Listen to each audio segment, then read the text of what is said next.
morning, Statement of Kasha on the 64th anniversary of the Tibetan National Uprising Day.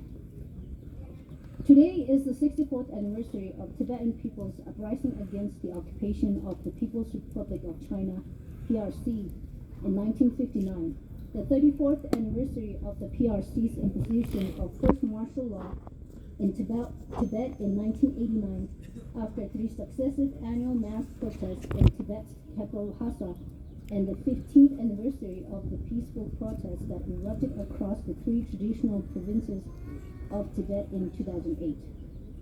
On this solemn occasion, we remember and honor our compatriots and martyrs who have given their lives for the cause of Tibet. We stand in solidarity with their family members and with those who are still suffering under the oppression of the PRC's occupation. 64 years ago, on this day, His Holiness the 14th Dalai Lama was invited to a theatrical show at the Chinese military headquarters in Lhasa. Against the tradition, His Holiness was ordered to attend the show accompanied by a limited number of unarmed guards. When this information reached the Tibetan people, they rose in unison in mass uprising to implore His Holiness the Dalai Lama not to attend the show and to protest against the repressive policies unleashed by the PRC government in Tibet. The uprising broke out as the memories of the so-called democratic reforms imposed in Kham and Amdo a few years ago were still vivid. Tibetans were subjected to simultaneous land reform and cooperative system by confiscating their land, livestock, and means of production in the name of collectivization and raising the taxes. In the name of religious reform, monks and nuns were forced to disrobe and monasteries were demolished. When Tibetans protested, lamas and lay leaders were imprisoned through deception. Tibetans were massacred and suppressed by labeling them as bandits and rebels. The Tibetans also witnessed how the PRC leadership in Tibet blatantly violated the terms of the 17-point agreement for about 8 years. The Tibetan National Uprising averted the visit of His Holiness the Dalai Lama and other spiritual leaders and political leaders to the Chinese army camp, thus turning the fate of Tibetan people. Guarded by Tibet's deities and oracles and escorted by soldiers of the Tibetan National Army and Chushikondra defenders of the Faith Volunteer Army, His Holiness the Dalai Lama, along with ministers of the Dasha, safely made their way into exile in freedom, followed by some 80,000 Tibetans. It laid an unshakable foundation for Tibetans in their spirit and courage to resist every attempt made by the PRC government to erase the Tibetan national identity. The invasion of Tibet by the Chinese Communist government led to the death of an estimated 1.2 million Tibetans, destruction of more than 6,000 monasteries, as well as deforestation and destruction of wildlife, and exploitation of mineral resources. Failing to learn lessons from the immense destruction caused to Tibet, the PRC authorities are repeating the same mistake and even blindly carrying out harmful actions to cover its guilt. To consolidate sense of community for the Chinese nation, the PRC government is currently implementing a policy of one nation, one culture, one religion, and one language through Sinicization of Tibetan Buddhism and promotion of Chinese language across Tibet.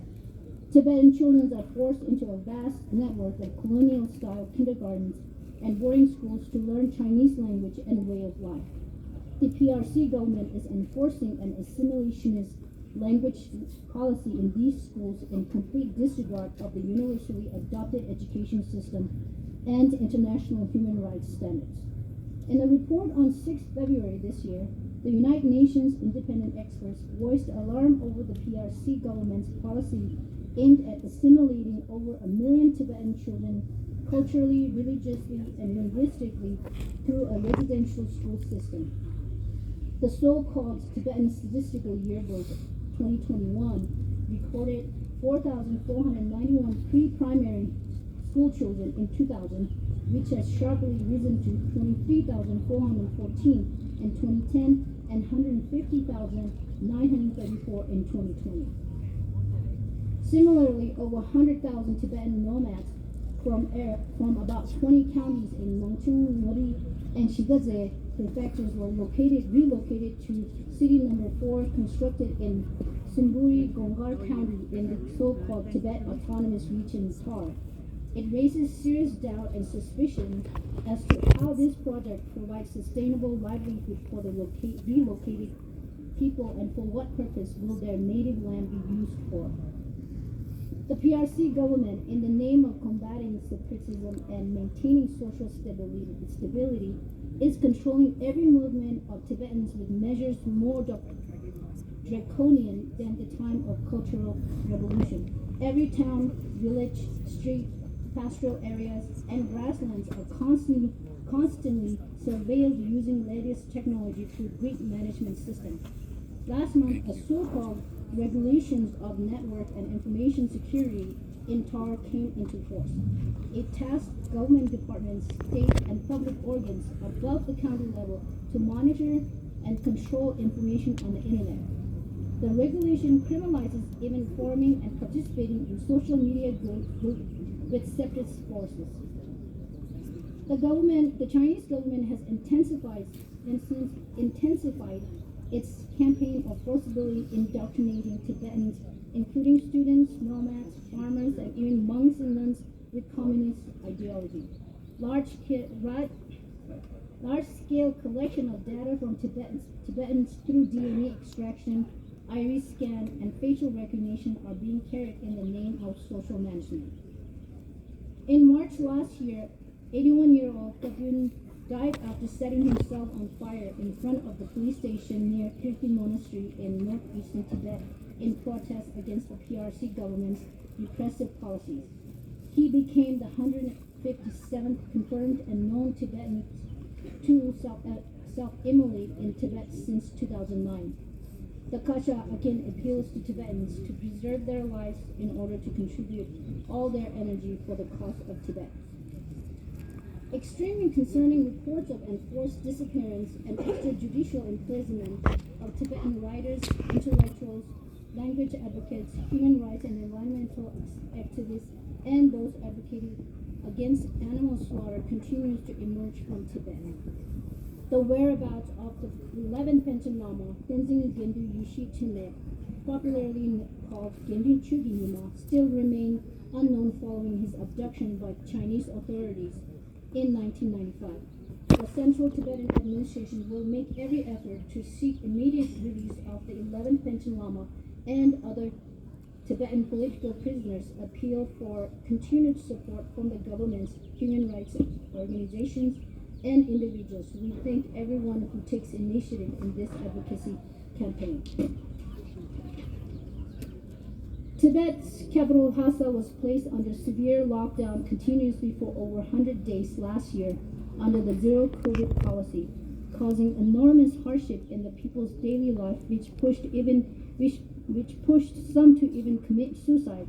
Some were also arrested for distributing videos and information on situation, and their whereabouts remain unknown. According to information trickling out of Tibet, after the sudden lifting of the lockdown in December 2022, many Tibetans died due to lack of medical facilities, as large numbers of dead bodies were seen being carried to the crematorium daily. The offices of Central Tibetan Administration and Tibetan community held weekly prayer services for the deceased and for those affected by pandemic.